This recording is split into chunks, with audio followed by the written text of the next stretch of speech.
Hello, everyone, and welcome. ROH's final battle is finally over, and we can go ahead and talk about it. It felt like it took forever. But I am Ol'Ed Ed Fries, otherwise known as Debbie Downer, apparently, tonight, and I am joined by the natural Astrid Pizarro and our wonderful guest from Body Slam, Kyle Sparks. Hello, Kyle. Hey, Ed. Hey, Astrid. How's it going, everybody? Oh, I'm a grumpy old man. I'm tired, and I want to go to bed. But first, I want to talk about this show. Because a lot of things happened on this show. And you want to know why a lot of things happened on this show? Because there were 14 matches on this show. 10 of which happened on the main card. Yeah. I was a public relations major in college, but that math does add up to me. So, yeah, that... We have our video bro, Bobby Munson saying, should I say early morning, Astrid Ed. Yeah. It is 12:20 in the morning. We are going to have some fun talking about ROH's final battle. There were a couple of matches on the pre-show. Nothing really of note of these matches. Taya Valkyrie with Johnny TV defeated Jazmin Allure. The Von Erichs made their Ring of Honor debut, going ahead and beating the Outrunners in a tag team match, and then brought out Kevin Von Erich, which was a nice little pop from the crowd since they were in Texas. Daniel Garcia defeated Blake Christian, which you think would be a good enough match to just kind of have on the main card. But no, apparently it was the pre-show. So, And of course, the only match of any substance on for the main card is the Survival of the Fittest final qualifying match where Jake Cartwheel took on Bryan Keith, the Bounty Hunter. And Bryan Keith did pick up to the win to earn the 6th and final spot in the Survival of the Fittest gauntlet match for the vacant Ring of Honor World Television Championship. What did you guys think of the pre-show in general? It was, everything was perfectly serviceable. Taya versus Jazmin could have easily been a TV match. There was nothing really significant there. The the Von Erichs versus the Outrunners was what it was. It was there to get them, to get the Von Erichs there. I don't know if they're going to be there long term. It'd be great if they were. This is the first time I've actually gotten to see them. I haven't gotten to watch any MLW, so I'm not as familiar with them. I was shocked that Tony sprang for Ted Nugent's Stranglehold for their entrance music. And apparently, from what I saw on social media, he did so for them on Rampage tonight as well. So that can't have been cheap. But Tony's used to shelling out some money for music. Unlike my favorite wrestling promotion, Tony Khan has no issue going ahead and paying money for music. We have Wild Thing that we'll talk about later for John Moxley. I believe Jungle Boy has an actual theme from somebody of substance. I don't know where the hell he's been. Oh, yeah. He got suspended. Yeah, I remember now. That's where he's been. Something about crying a river about it, I think. Yeah, something about a river and glass and a devil mask. I don't know. But yeah, Bryan Keith earned his way into the Survival of the Fittest match. Astrid, what did you think of the pre-show? Yeah, like I'm just thinking, like Kyle, like that. As much as I love that Jazmin was part of it, that Jazmin Taya match, I could have done it on TV rather than on the pre-show. To be honest, the Von Erichs, I feel like not only with the tie-in of the movie, I feel like probably being in the home state was another thing to it as well. Daniel Garcia and Blake Christian, that was probably my favorite match at the whole like 0 hour more than anything. And Bryan Keith and Cartwheel. Jack Cartwheel, he definitely caught my attention because he was fun. And Bryan definitely, I think it's maybe the first or second time I watch him, so he's been catching my attention as well. But Jack was really fun to watch there. That's why it got me. It got me there during that match. But Daniel Garcia and Blake definitely take it for me during the 0 hour pre-show. Yeah, and it's not the only time we saw Daniel Garcia tonight, but we'll get to that a little bit later. This was also Jack Cartwheel's third Ring of Honor appearance. By the way, he did show up on 2 prior episodes of Honor Club in multi-mans and 6-mans. So he's gotten a couple of looks. It clearly seems like somebody that they kind of want to keep around, or at least keep, within range. So he was a lot of fun to watch. I would be A-okay with him coming back and becoming a longer term fixture. Yeah. And this is why we brought Kyle in. He's a historian for Ring of Honor, and he's going to fill in the gaps for us. He brought the stats. I just have Wikipedia, and I watched the show. Yes. Watched. We opened the show with El Hijo de Vikingo versus Black Taurus. Black Taurus, by the way, this is one of the few matches that I really enjoyed, so I'm gonna go ahead and start with this one if people don't mind. I love Black Taurus. I think this guy, the sky's the limit for this guy. I love watching him in Impact. I think he is fantastic. I love it every time I see this man on my TV screen. He is big, he is burly, he does the flip-de-doos. I think he's fantastic. And then there's El Hijo de Vikingo. I can't get into this guy. And I don't understand why. Because all the things that I just said about Black Taurus, Vikingo does better. But I think I like Black Taurus better because he has a little bit of charisma with it. And he's a big guy like me. And so I like watching him do all of that. And Vikingo just seems like another guy. He's really good at being that other guy. But to me, that's all he is. And this is my third time watching him like in an actual match as opposed to just seeing like little clips. And he's getting better every time I watch him, and I'm liking him more and more.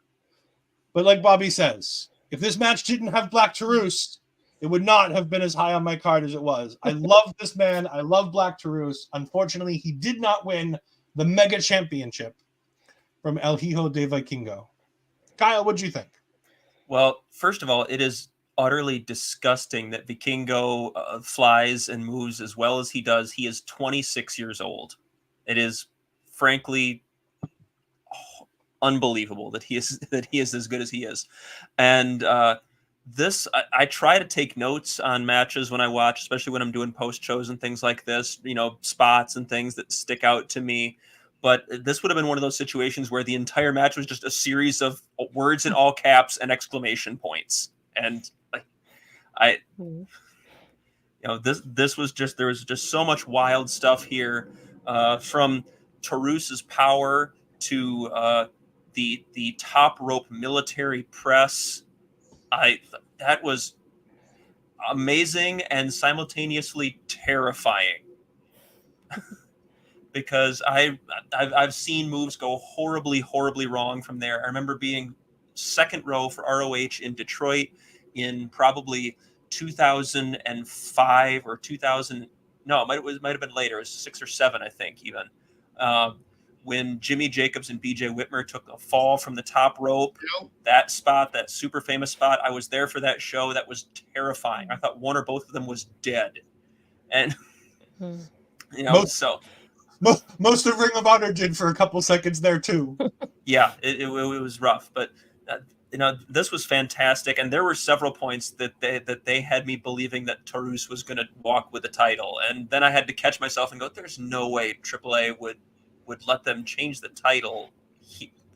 Would they? No, they would not after this long." But they had me a couple times. Now, Taurus does work for AAA, like, in general, right? Like, he works in Impact mostly in the States. But as far as Mexico goes, he does work regularly for AAA at most of their big shows, if I remember correctly. That's my understanding. And we had Ian and Caprice remind us on commentary, these two have met something like dozens upon dozens of times in multi-mans and tags and things like that. Mm-hmm. This is only the second or third time they'd actually met in a straight singles match. Yeah, I thought it was interesting. Astrid, your thoughts on Vikingo and Taurus? The thing about Hijo de Vikingo that I'm like, I don't know if it's that he's young and he's getting used to like what is like TV over here, because I've noticed that even though he is great, there's times that I don't know if he hesitates or what happens. And there was a moment towards the top rope that he did it and he hung on the top rope and he kind of didn't do it. So he went back and did it like, and on the third try, then it went through. And I was like, oh, I wish that would have happened the way it did, because it just felt like, I don't know if he was scared or if he was hesitant, or he's like, I don't have it, so let me try it again. And then he tried again. So it's like, I don't like those kind of spots, because it just slows down what's going on in the ring. And you can see like Black Taurus is like waiting for him, like, come on, and then nothing's happening because he's just standing on the ropes. But other than that, it's just nice to see him. Like, but at the same time, when I see him, he does so great, but he also takes so many moves, and I'm just like, how long are you gonna be able to do this for? Because he goes so hard and so fast so often. But Black Taurus, I'm used to watching him in Impact, and I always enjoyed him as well. I don't know if he's in Impact anymore, to be honest. So I wonder if that's why this was another reason why this came about. And just like Kyle, I was thinking like, is he gonna win this? Like it came so many moments that it was such close calls that I really enjoyed that, because it made me like believe it was gonna happen. But then I thought, I don't think they would do it on a Ring of Honor kind of pay-per-view here.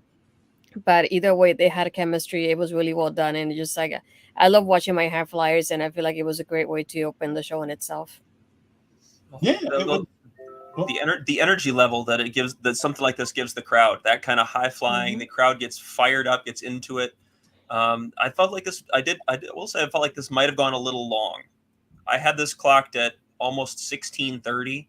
I feel like you probably could have shaved 3 or 4 minutes off of it at least. And but even still, like this is a bonkers way to get the crowd into it right off the bat. Yeah. And the crowd all night long was excellent, I thought. Yes, for those that actually made it into attendance, they were loud. They were louder than I expected that little building to be, considering if anybody's paid attention, they definitely had attendance issues throughout most of the week, which is resulting in a bunch of these matches being added on to the show at the last minute. Speaking of matches that we're definitely going to get the crowd moving, when this band comes out, everybody seems to get moving. The Mogul Embassy with Brian Cage, Bishop Khan, and Teo Leona. I think that it is. And that's the Gates of Agony, right? Yes. Teo Leona and Bishop Khan. Mm-hmm. And then, of course, with Prince Nana, as we saw Kyle doing the dance. He swerves when he drives. And they took on and defeated part of the stable of the Mighty Don't Kneel, the TMDK. God, that's such a weird name. With Shane Haste, Koshi Fujita, and Bad Dude Tito. Oh, come on. I can't have Slapjack on a show and not bring up the mask. I know, I was waiting. Astrid, your thoughts on the 6-man tag team Ring of Honor championship match?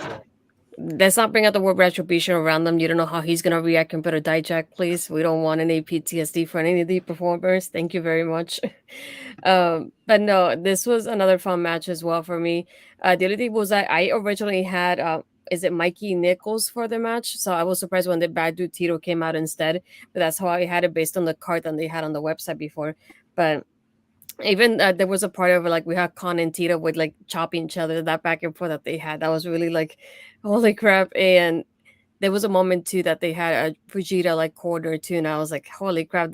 All the three guys and Fujita's like so small in the corner here. I feel so bad for him, but I figured it will be just one of those matches that the Mogul Embassy will still retain, and it happened that way as well. But still, it was a good fun match to continue on the energy that we had from the previous match too. Yep, in 12 minutes 5 seconds, with the throw into the swinging throw into the sit out power bomb from Brian Cage, which by the way is one of the coolest 6-man tag moves I've ever seen. Like, it takes the shield bomb to a new level just by like throwing the dude halfway through. Kyle, what did you think of this match? This was probably, unfortunately, this was probably TMDK's B team. I mean, Mikey Nichols was not here. Zack Sabre Jr. was not here. Robbie Eagles was not here. Their adopted young lion who recently graduated from the dojo, Kosei Fujita, with Shane Haste and Bad Dude Tito, who is indeed a bad dude. This came about from World Tag League in Japan. The Gates of Agony were over there for World Tag League this for the past month or so. They did lose in their first match in the round robin portion to TMDK, with Shane Haste picking up the win over Khan, which was what led them to earn this title shot. I did see the similar moment with Fujita in the corner late in the match, and I think I even tweeted "R.I.P. Kosei Fujita." That poor man did not have much going for him in that match. You were a junior heavyweight, and you are about to just get beaten to a bloody pulp. And speaking of the heavyweights and the big boys, though, we did have some fun moments. Brian Cage and Bad Dude Tito squaring off at a couple points in this match. Give me that one-on-one. Let's make that happen on like a New Japan Strong taping or something, as I'm all in. Yeah, it's funny to see former Impact World Heavyweight Champion Brian Cage kind of relegated to the least important Ring of Honor titles that they have, which is these 6. And by the way, I say that knowing that the first Ring of Honor 6-man tag team champions were the Kingdom, who I adore, and they were bad titles then when they had them. They weren't taken seriously then. So that was early Kingdom. That was early Kingdom with TK Orion too. Yes, that was TK Orion and Vinny Marsaglia. I was there live the night they won. Before he became Vincent. Yes, before Vincent, when it was Vikingo. Matt Taven's my favorite wrestler. He lives like an hour away. It's fantastic. I adore that guy. But no, I really had a lot of fun with this match. I miss Brian Cage being a legitimate champion. I miss Brian Cage being a legitimate threat. And with a lot of the guys in this card, a lot of these guys, I look at them and I go, I wonder what would have happened had they gone to WWE. Because there's not one, two, I think there's 3 guys on this card that you can legitimately look at and go, this is where you are because you signed with Ring of Honor.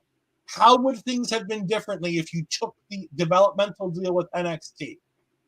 And those 3 guys that I put in that are Brian Cage, Dalton Castle, and All Ego Ethan Page.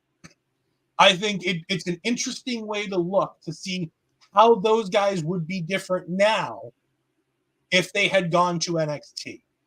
Because I think they would have been treated mostly better. Cage is probably the least potential of the 3 in that respect, just because Triple H isn't as enamored with the big, huge, muscly guys as Vince always was. But then again, he may have gone quicker to the top because he's Brian Cage. And Vince would have thought, hey, it's Batista, but young. Yeah. No. There's Mel says, there are my lovelies. Yes, we were just talking about Slapjack. I mean, Shane Haste and TMDK. Poor Fujita. And yes, the reason why I put the air quotes is because they wrote that they kept talking about how he graduated himself. He never actually graduated from the dojo. Apparently, the Mighty Don't Kneel said that they wanted him. And by the Mighty Don't Kneel, I mean Zack Sabre Jr. wanted him. And he just decided he was no longer a young lion. It was now just part of the roster. Mel, Shane Haste, national Australian treasure. I mean, yeah, sure. Slapjack is wonderful. No, I give him. I like Slapjack. To be honest with you, I like Slapjack's mask. I thought it was great. But Bobby says Dalton Castle has always been an intriguing wrestler. I love Dalton Castle's work, and we'll get into that when we get into the survival of the fittest match. Mel also says, yes, Kosei Fujita got to forgo his excursion because he's that damn good. Sure.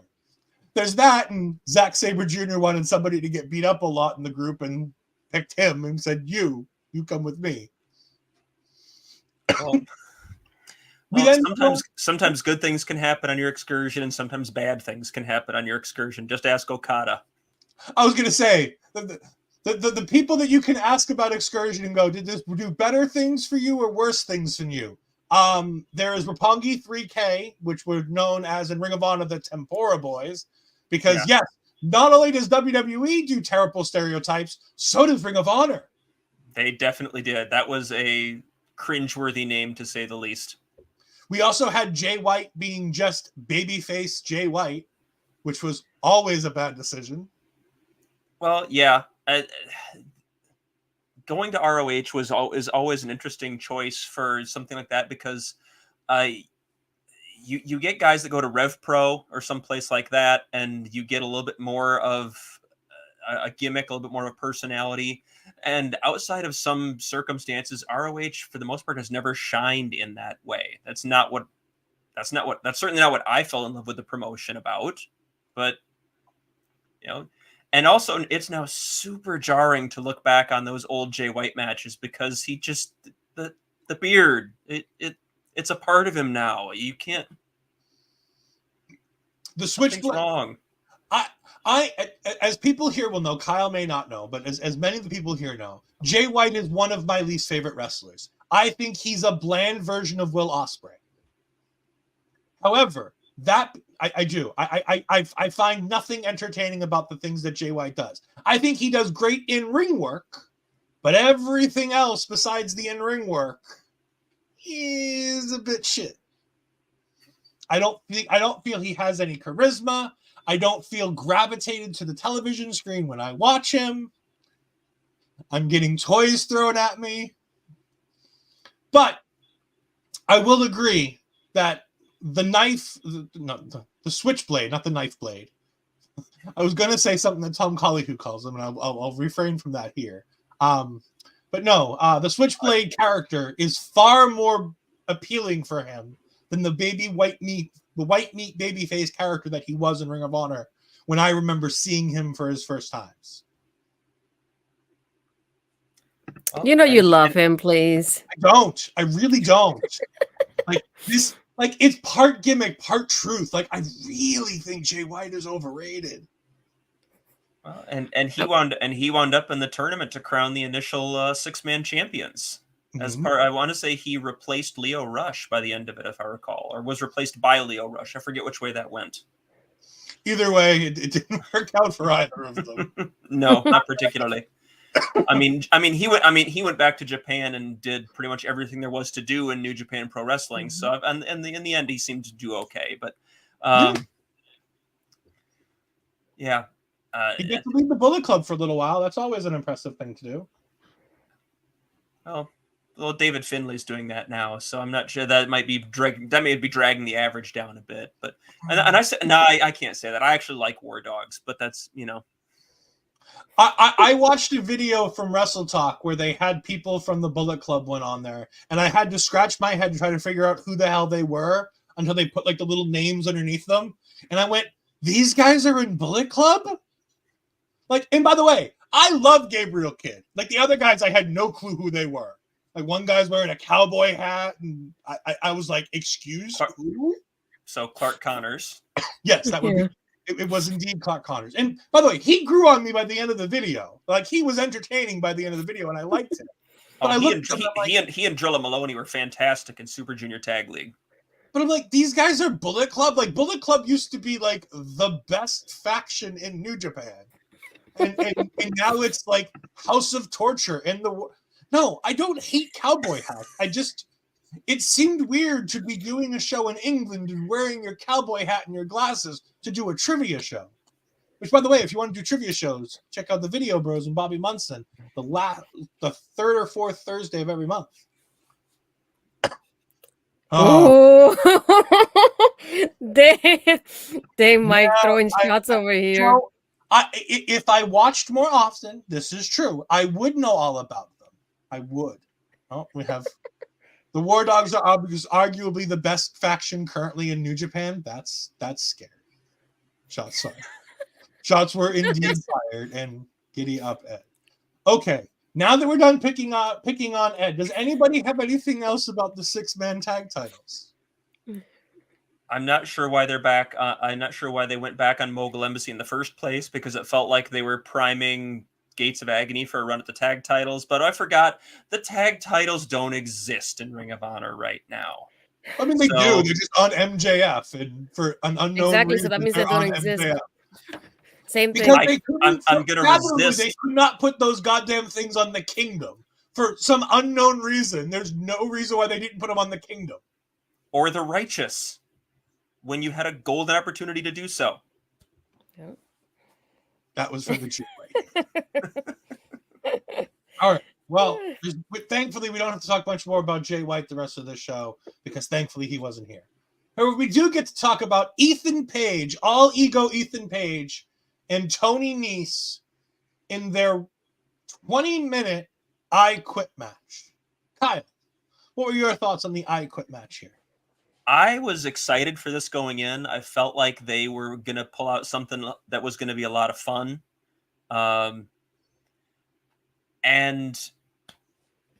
I feel like they definitely did.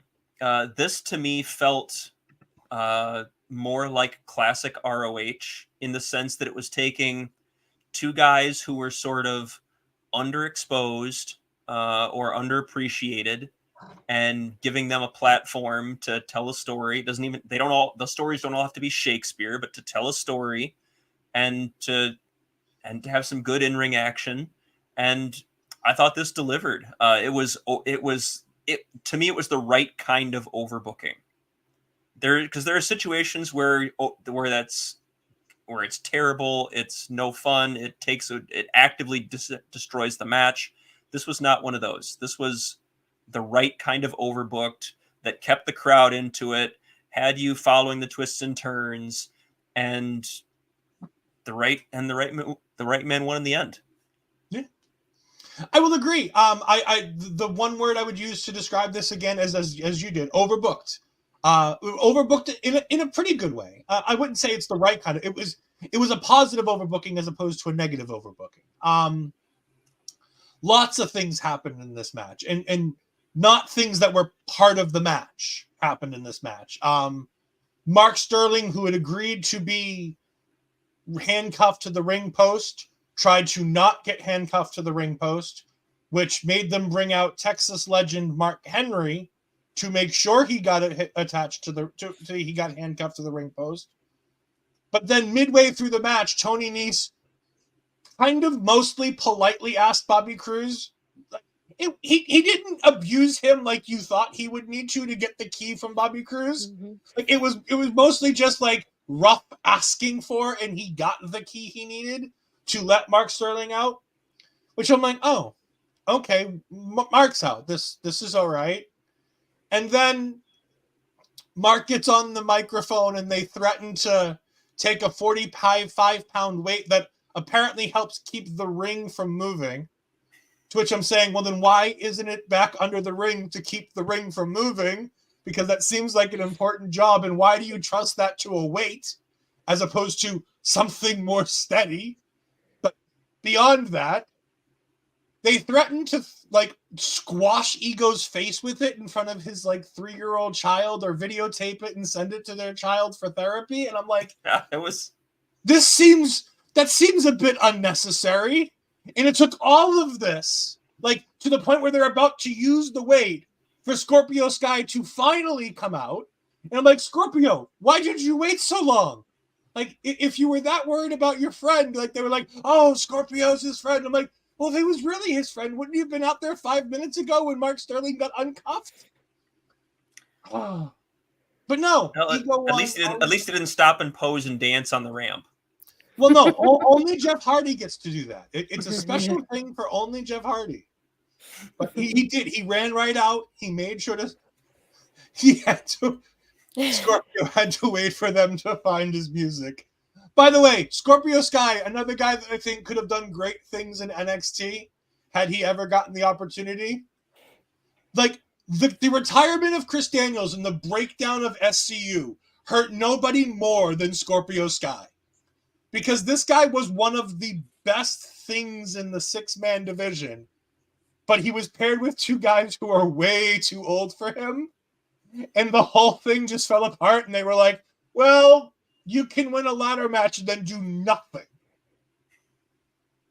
And I just, I like Scorpio Sky. I like Ethan Page. I just feel like there's more that they can do than this. And Tony Nese, they were like, you could like take cheese and grate it on his abs. I'm like, no, have you seen his hair? It's so oily. I don't want that cheese. No. But no, it was a relatively good match. I think they could have done it in about 15, but 20 works. Not nearly as long as some of the other matches that I think could have had time cut. Astrid, your thoughts on this match? I mean, I love Ethan not only inside of the ring, like in the ring, but outside of it as well. So I'm always waiting for that moment that he has to shine, because I always think about it this way: he left Impact, and Josh was able to have that spotlight and get that showcase, and Ethan never got an AW since he started. I'm still waiting for that moment. Just when I think he's like going up, something happens, and it just nothing. And now that he's here, I was hoping that maybe the steady booking and the story, like I was talking about, giving them some kind of story to like, keep him holding on to that story, then that will make have him on a weekly basis on the show. And I'm glad to see him here during this match as well. And like you said, just thinking about like them like recording it for his daughter, I was like, I don't know how I feel about that part though. And when he was when the referee had the key to remove the handcuffs, I was thinking, okay, he removed one. I would have just kept the handcuff on the other one because it took too long for him to take out the second one. And you can tell like Tony's just stalling for them to be able to take that second one off. I was like, I would just taken that one off and just ran out with it. Just keep going. But still, it's nice to see Scorpio and Ethan reunited in this way. Scorpio hasn't, like you said, hasn't had that highlight very often. And just when we get the vignettes that he's coming back, and then all of a sudden he's not back anymore, and I'm like, what happened? I miss him on my TV, so it's nice to see them back together here. But I just want Ethan to get that spotlight for himself without being in a team, just him, and that's it. And I'm glad we got it in this match. It did feel like it was a little bit too long for me, but either way, the match itself was fun and entertaining. I'm glad he won at the end. Yeah, it was a good match. We then get a squash match for some reason on Ring of Honor. Again, things that could have been on television that you really didn't need to space out these matches. Nyla Rose defeated Vert Vixen in 2 minutes and 40 seconds. Astrid, you're the authority on all things women wrestling. Was this necessary on this? Does this count as having a second women's match on the card when it's only 2 minutes and it's Vixen taking on Nyla Rose? Yeah, I thought it was going to be on the pre-show when I first saw the graphic. And then when I noticed that Daniel Garcia and Blake, they had like 2-3 minutes left before when the match was ending, I kept thinking, okay, so I guess it is for the main card. And then I kept thinking, maybe I looked at it wrong and maybe it was for the Ring of Honor weekly show. Then I realized it was actually for the main card. I'm like, oh, okay. That was a little bit confusing there. I do love having Vert Vixen here. I love having that spotlight for her. Ready Player One. Very happy for her to have it there. But yeah, I would have done without this match being on the card. It's 2 minutes, and I don't see the point of having Nyla being in here. She's probably not going to be there on a weekly basis as it is. I don't know if she's been there on a weekly basis, but I haven't seen much from her lately, so just like I don't see the point of her not only having the match but winning it as well. But still, I thought it was interesting that at least Vert gave her a little bit of a fight. It wasn't, it wasn't. It could have been shorter, and it wasn't. But also, I like the part of like Nyla pins her when she actually pulls her back because she wants to punish her a little bit more before she actually finishes the match. But yeah, that was it. It wasn't why I wanted it to be. I would have wanted Vert to last a little bit longer, but it's Nyla. They just wanted to give her a quick match and be done with it. So. And Mike brings up a good question. If you don't have Vert Vixen versus Nyla Rose, people would scream about only one match. I agree. But if you're going to have a second match, you don't just make it a throwaway squash match just to say you had two women's matches on the same show. And theoretically, you can say there were three because you have on the pre-show Taya Valkyrie versus Jazmin Allure. Like, theoretically, you have three women's matches on this show, but two of them took less time than Wheeler Yuta versus Tom Lawlor. And again, I'm not saying that's a bad thing. I'm just saying you had two women's matches that were less time, almost by half, than the amount of time that you gave to Keith Lee and Shane Taylor in Wheeler Yuta versus Tom Lawlor. So if you're going to say you have to put the match on there to make it, worthwhile, then Nyla should have had a much bigger opponent. Why couldn't it have been Tyler versus Nyla? And take those 7 minutes and put them on the show together. And even if it ends in a DQ or no contest, at least you had a proper women's match on the show as opposed to a squash. Yeah, that's true. Mike also says, and then make the show go to 1 a.m. It's pretty much a no-win situation. I agree. I'm not sitting here and saying I have the answers. I'm just saying a squash match, it's a second women's match on the main card. It lasted 3 minutes, and that's not exactly necessary. Kyle, Nyla's first in-ring appearance for Ring of Honor was on Honor Club about 2 weeks ago. So it's not like there's any long-running anything here. Getting Vert Vixen on the show was fine. Okay, great. But if you're going to put something on the Final Battle main card, this is ROH's WrestleMania, effectively. This is their show that everything blows off. This is their year end. That's why it's called Final Battle. This is the big blow off show for the year. So everything, ideally, everything should have at least some semblance of a story behind it. And you're telling stories with the women on ROH. You're telling stories with Rachel Ellering and Layla Hirsch and Maria right now, and that whole triangle. You've obviously got the Athena Billy Stark story that's happening right now, so that's something that's going on. You've got the story with Mercedes Martinez and Diamante going after and terrorizing everybody. Like there are things that you could do here that have a little bit more forward momentum behind them from your weekly program, which ideally should inform what you're doing on your pay-per-view event. And great for Nyla Rose, great for Vert Vixen to get a hometown pop or what have you, or not hometown, but closer to home at least. But this didn't do anything.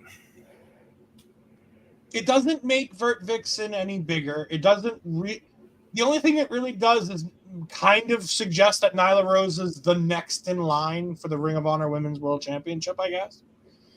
But even that wasn't like, if I were on commentary, I would have been like, Nyla Rose is here. She does this. And you have like a 30-second promo with Nyla where she says, I'm coming after the winner of the main event. Like, at least that would have made this match make sense. At least then there's some intertwining storyline to it, other than it's 2 minutes and 40 seconds to have a second women's match on the main card. And again, like Mike says, there were two matches that are kind of like this. We'll talk about the other one later on. It's just unfortunate. I feel like Nyla Rose in the beginning of the company, they were all behind her. They were guns a-blazing that she was going to be the future of the AEW women's division. And then they dropped her, essentially. They put her with Vicky Guerrero, and that was the end of Nyla Rose, as far as I understand it. I don't know if she did much more on TV after that, but it feels like they paired her with Vicky, and then everything went downhill. And it just feels like she seems like somebody that they would want to push. She's big. She's strong. She's different from everybody else you have in this entire company. Feels like it would be somebody to push. Not to mention, AEW really likes to push the diversity gimmick. They really like to push that they're a diverse crew. Having a trans person like Nyla Rose, you would think would make them push her a little bit more than they do. It just seems weird that this had this spot on this card. Well, people like Nyla Rose and to some extent, Mike the Ref is exactly right. Nyla Rose has been that.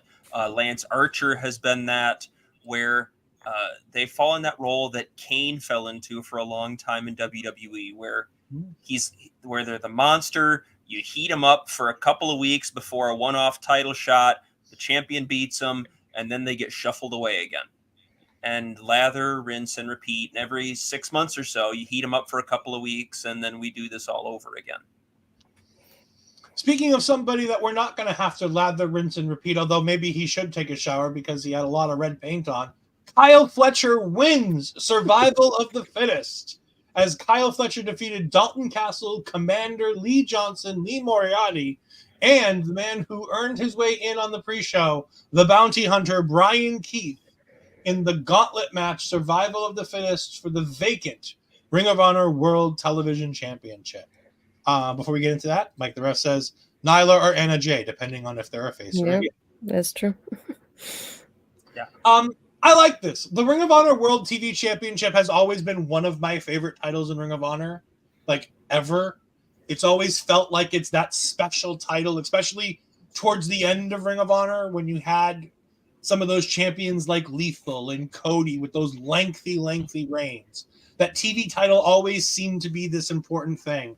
I remember my first exposure to the TV title being Jay Lethal as a double champion, being the world champion and the TV champion, and having that that distinction of I'm the best in this company because both of the singles championships are mine. And this match brought back that feeling of guys who want to be the very best. Most guys I never had seen wrestle in an actual wrestling match before. Of these three guys, I knew who 4 of them were because I know their names, and 2 of them I had never seen ever in any way, shape, or form. And then one guy I've been dying to see, which was Bryan Keith. I'd been dying to see him in action. And this match didn't disappoint. This was fantastic. Although it did take me way too long to figure out that Kyle Fletcher was Aussie Open's Kyle Fletcher, because of the red shit everywhere that's on him now as part of the Callis family. Well, were you how closely were you watching during this point? Were you hearing commentary during the beginning or going into this match or not? So I saw Dalton come out to the ring, and then I walked away to refill my water. And when I came back, everybody was in the ring, and I didn't know who was who. Dalton Castle was snuck around behind Ian and Caprice and essentially accused Kyle Fletcher of having some sort of skin condition and said that everybody in the ring was going to catch a staph infection from him because of whatever all that was. That's not fake. That's not body paint, and that's like an actual injury or something. No, it was. Oh, okay. It was in fact body paint, but it was Dalton Castle being. No, Dalton is absolutely playing that up, and everyone's. But yeah, and then Dalton proceeded to try to charge at everyone and get thrown out of the ring 5 or 6 times in a row, and just tremendous stuff. Dalton Castle is to take a moment to talk about the wonder that is Dalton Castle. He's he's been widely one of my favorite Ring of Honor champions ever. Like, I love this man. I think he's fantastic. And I thought his decision, like, there was a moment in time after he lost that Ring of Honor World Championship where he was at the height of Dalton Castle, where he was injured. He was going to be taking some time off, and he was debating on whether to stay at Ring of Honor or go to NXT. And that's the moment where I really wish he would have gone, because I think this gimmick with WWE's production value could have been fantastic. I really think there could have been something special there. But the person who stood out the most to me in this match was Komander. This man showed me a new side of a wrestler that I've never seen work in the ring before. He was fantastic. I really, really liked his work. However, like I said to Astrid, and she's going to yell at me for this, the point where he got Powell driven onto the side of the ring apron, and then the spot he had shortly after it where he took back over the match and had that near fall. Those two things, I think, should have been the end of this match. And then it went on for about 5 more minutes, and it was like, now I'm bored. Because they were just doing so many big spot after big spot after big spot, and it was near fall after near. I'm just like, I just want this to be over. And 25 minutes and 55 seconds just felt a little long for me. For me. It's actually funny that you say that, because at 25:50, this is actually probably in the 5 or 6 shortest survival of the fittest finals matches. Mm-hmm. The shortest survival of the fittest match of all time was in 2010, which only went a little under 17 minutes, with Eddie Edwards picking up the win. I had something on my Twitter about that during the course of the match, and I could scroll back to it, but I don't think I can find it in a quick enough time. The longest survival of the fittest match was actually the second one in 2005 that went 50 minutes and 43 seconds. So at 25 and change, this is on the shorter end. There were a couple that went in the 35 to 40 minute range. A couple that went, 27 to 30. So by ROH standards, they kind of got in, got out with this one. Okay. I'm looking back at the history of the 14 survival of the fittest matches, and my God, most of these names are who's who of either people we'll always remember or people that we always need to forget. Yes. There, Ian Riccaboni does like to point out that there were 9 of the 13 prior winners had either already won or would go on to win the ROH World title. At one point, I think I counted up the number of guys who had won or would go on to win the TV title as well, and I want to say that was 9 or 10 of them, or 9 or 10 of them at least. A significant chunk of them would have won the TV title as well at some point. It's almost all of them have won the TV title. Including one person who, yes, we very much don't need to remember in any way, shape, or form. Yeah. But no, this was tremendous stuff. The crowd really was not happy to see Dalton Castle be eliminated as quickly as he was. Mm-hmm. Mike, at least 2 of these wrestlers would have exploded if it went. I love Dalton Castle. He's not going to do 50 minutes. He's not. He's not. No, his body's not going to handle that, which is the greatness of survival of the fittest, because you can have those guys eliminated early and just let them go. Mm. I am curious who Mike thinks the other one is that couldn't go 50 minutes. It's like, I feel like most of these guys, after having watched it, could have probably gone 50. Like, Kyle obviously went 25. I think he could have ggone longer. I mean, I think Komander, maybe it's Komander because he would have literally fallen apart if this match had gone longer. I don't know, but like Lee Johnson seemed like he has, the ability to go Broadway 60 minutes. Lee Moriarty, we'll see him again later on. I think, is it Lee Moriarty or Lee Johnson that we see later on in the Keith Lee Shane Taylor match? That would be Lee Moriarty, who is a member. Okay, I had it right. Woohoo! I got it right. I'm also gonna take credit, and I'm not sure if I can or not, but I'm gonna choose to. That at one point on commentary, Ian Riccaboni pointed out that he wasn't sure if anyone had ever run the gauntlet and eliminated all 5 other competitors after Lee Moriarty eliminated the first 2. Yes. And I hopped on social media and I was like, "You're wrong. There is someone who did it. It was Chris Hero in 2007." And I heard him mention that like not 5 minutes later, and it's like, I'm choosing to take credit for that. I didn't get name dropped, but I'm choosing to take credit for that. And for those that want to remember who Chris Hero is, that was Cassius Ohno in NXT.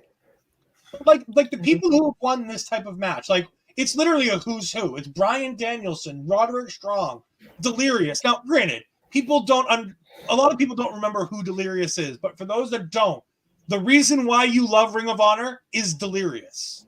Whether you know it or not, the reason why you love Ring of Honor is because of Delirious, because he's the one who booked Ring of Honor for most of the last 20 years.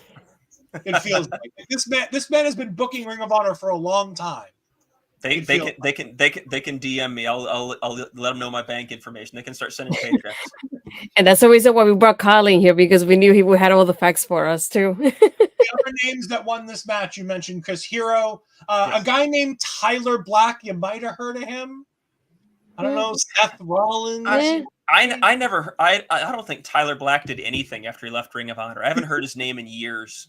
God's Greatest Creation, I believe it was Tyler Black. Eddie Edwards, obviously, you mentioned the Manhattan Mayhem. Jay Lethal, Adam Cole, Punishment Martinez, Bandito. These are the names we're going to mention. The other names are Michael Elgin, Bobby Fish, a little bit better, but still no. And then the name we don't mention, the guy with the wings, who's a terrible, terrible human being who doesn't even bother being mentioned. But yeah, he also won a Survival of the Fittest match. And Eddie Edwards was actually the first Ring of Honor television champion, crowned in a tournament back during the HDNet era. So back in 2011, Eddie Edwards beat Davey Richards in a tournament final to be the first television champion. Speaking of this television champion, Kyle, what did you think of this match with Kyle Fletcher pulling out the win? It's an interesting call. Fletcher is obviously ridiculously talented, super young, and is going to need something to do while, unfortunately, once again, Mark Davis recuperates from injury. I have similar concerns that are going to play out very similarly to what happened with Samoa Joe and the TV title. Is Kyle Fletcher's closeness to the Don Callis family and that angle playing out on AEW television going to once again preclude the ROH television champion from actually appearing on ROH television in a way that if you put the title on, say, Lee Moriarty or Dalton Castle, or maybe put it on Brian Keith and sign him, you don't have that issue. And you get someone who's going to be do just as good character work or put on just as good matches. Yeah. Astrid, what are your thoughts on the match that happened here, the Survival of the Fittest? Yeah, and I wanted to add to what Kyle was saying, man. Like, we already have the tag titles that are absent, the world title that's absent, and then now imagine having the TV title absent too. It's like that will be too many at the same time, at least for my taste. That would be the only thing. But no, overall, I really enjoyed this match. I think Komander was definitely the one that stole the show for me during this match, because even though I had seen him on AW a few times already, just, you know, when he walks that top row, the way he does it, so smoothly done, it never gets old. I love how Kyle looked at him and was like, no, don't do it. But he literally used it as to catapult himself outside. It was beautiful to watch it. But yeah, I felt the pain from the crowd when they eliminated Dalton. When they did it was early too, and it's like, and then when Bryan gets eliminated too, you can hear the crowd going like, dang it, that's the other one we wanted, and not him either. But no, that, you know, the ending between Komander and Kyle was, that back and forth was amazing to watch, and that it was just incredible, the sequences they had. I couldn't even keep up with them at that point. I was like, just keep going, guys. But yeah, there was the moments that there was too many close calls, and I was like, yeah, I don't like when they do that. I prefer them kind of keeping it to a little bit more of a minimum in that aspect of it. But overall, still like even the last two, that was a great ending to it. It's just that some of the big moves felt like they were so big that they should end the match. And it's like, and then it keeps going, and then it keeps going. And it's like, that's the only reason why I was like, I just wish it would have ended with the pile driver, or like, it would have been fun to have seen a survival of the fittest match end with a count out. I think that would have been interesting. It would have been new and different, and it probably wouldn't have been satisfying, but I think it would have been a perfect fit for somebody in the Callis family. Like, that would fit them, that he wins this vacant title because of a countout. Like, that would make sense to the character of somebody in the Callis family. Not necessarily Kyle Fletcher, because I think Kyle Fletcher is one of the most talented wrestlers in the area. But, well, Mexican destroyers are transition. Yes, but we didn't see the Mexican destroyer tonight. I don't believe. Like, I mean, that was one of the few things that we didn't see at the end of that match. Was the Canadian destroyer. But it was a lot of fun having this in 25 minutes and 55 seconds. And if nobody has any thoughts, we're going to go ahead and move on to the pure wrestling rules match for the ROH Pure Championship between Wheeler Yuta of the British Combat Club and Tom Lawlor. Now, are they still the British Combat Club, even though none of them are British anymore? Blackpool. Oh, it was Blackpool. Oh, Blackpool. And same difference. They're still gone. None of them are from Blackpool either anymore. My assumption is that the name is more now in tribute to the mindset of its original founder in William Regal, rather than. But no, Kyle, while you're talking, go ahead and talk to us about the pure ROH Pure Championship match here. I'm of two minds. Filthy Tom Lawlor is a great talent. He's an amazing catch style wrestler, amazing technical wrestler. I did point out on social media leading into this match, this is not his first appearance in Ring of Honor. His actual Ring of Honor, this is his in-ring debut. His first appearance in Ring of Honor period was way back in, I believe, 2014. When I was waiting for this comment. Hold on. I was waiting for this comment. Say no to short shorts. Oh, Mel, you love Tom Lawlor's short shorts. Anyway, sorry, Kyle. Continue. There was a noted lack of fringe tonight, though, and I'm not sure I'm okay with that. No, his first appearance in Ring of Honor was back in, I want to say, 2014. He seconded Red Dragon to the ring for a tag title match against the Young Bucks, but this was the first time that he'd actually been in the ring in Ring of Honor. He showed out. He had a great showing against Wheeler Yuta, and I appreciate that on his third reign with the Pure title, we're finally telling an actual story for Wheeler's reign. Even if the story is basically ripping off the reign of Nigel McGuinness, which was basically Nigel knows the rules inside and out, can find all the creative ways to cheat and bend them that he possibly can, and keeps finding ways to escape with wins. But at least it's a story, which you can't say for the first two times that Wheeler held the Pure title. But that said, this was a lot of fun. It was interesting to see the champion have to be a little bit desperate for a change after having to use up his rope breaks. And I love the Pure division. I'm glad it's back, and I think it's a great differentiator for ROH as a product. Astrid, your thoughts on the Pure Championship match here? Ironically, for this match, at first, when it first started, it kind of lost me in the way of like, I feel like I lost interest within the match.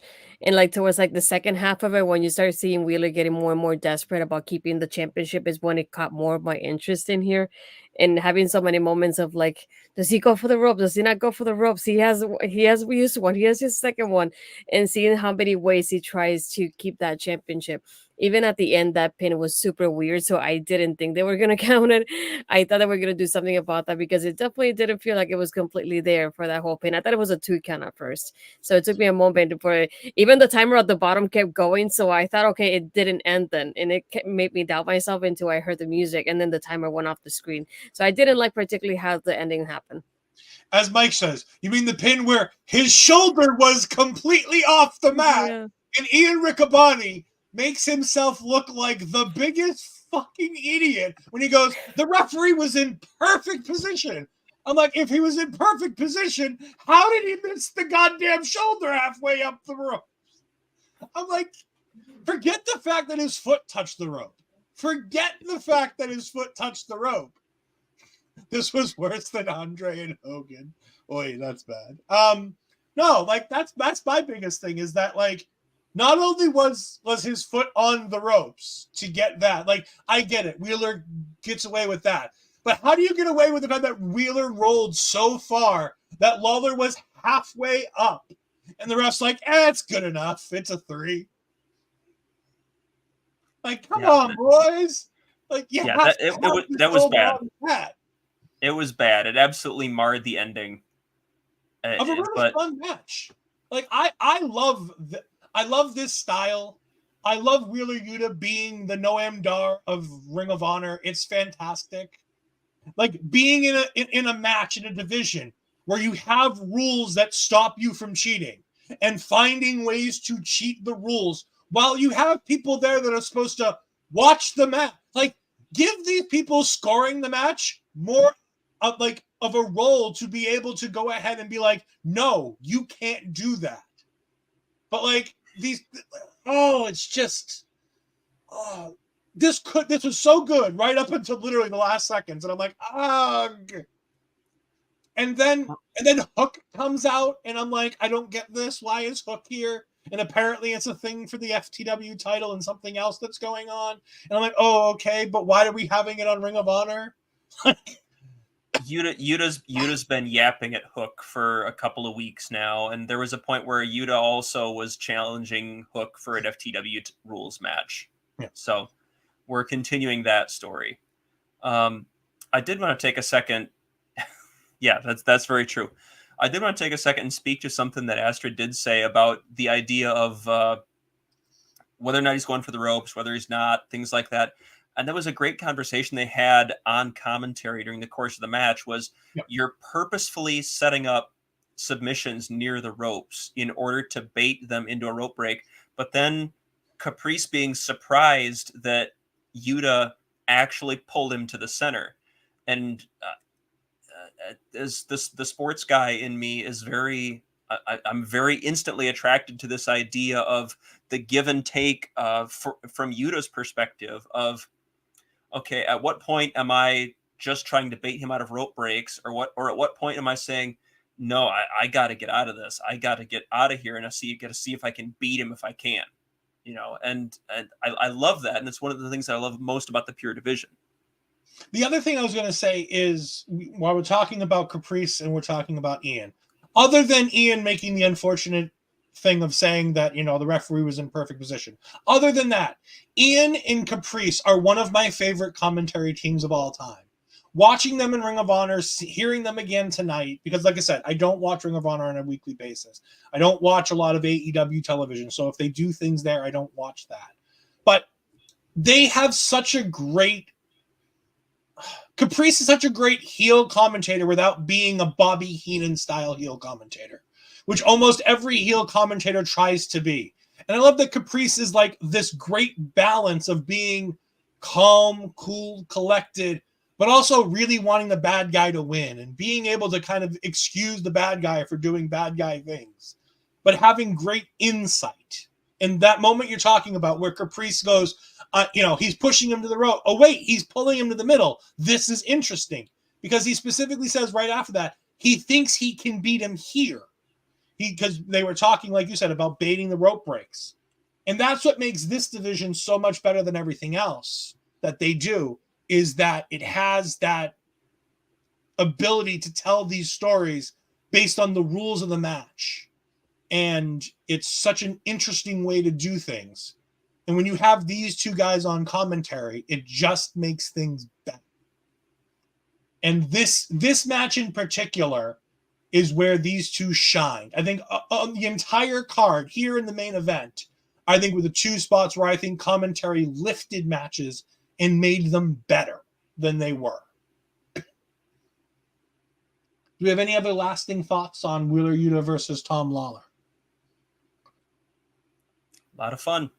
Yeah. We then move on to something, as I said in my message to Astrid, hey, finally something that won't let me down.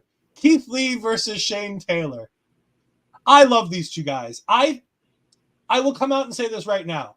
If a company actually gave the ball to Shane Taylor, I think he would surprise everyone on how hard, fast, and high he could take any professional wrestling company if given an actual opportunity.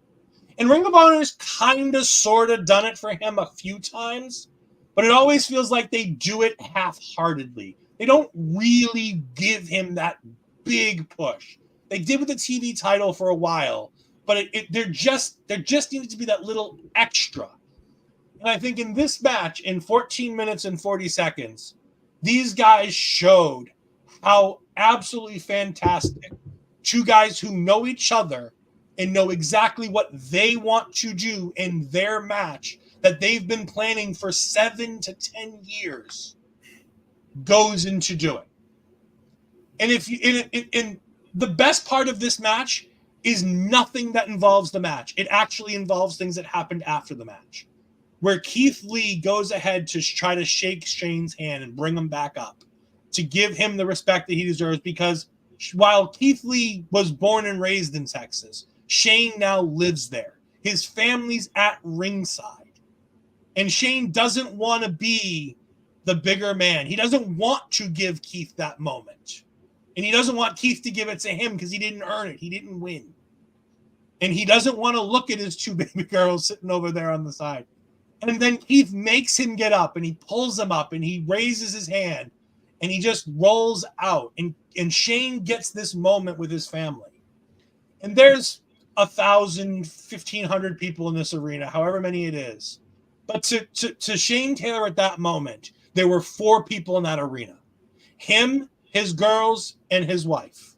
And that was it. And it was perfection. The match may not be the greatest thing, and it may not get 5 stars, but to me, this is match of the night because it told such a great story. And it gave two guys enough time to show what they can be capable of if this company ever gives them the ball and says, just fucking run with it. Sorry, I apologize.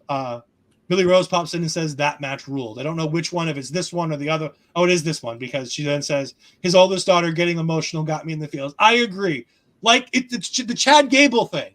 It's seen that little girl in the side of the ring, that Chad Gable moment where you feel for the guy, because I'm a parent of a daughter, and it just like I feel it.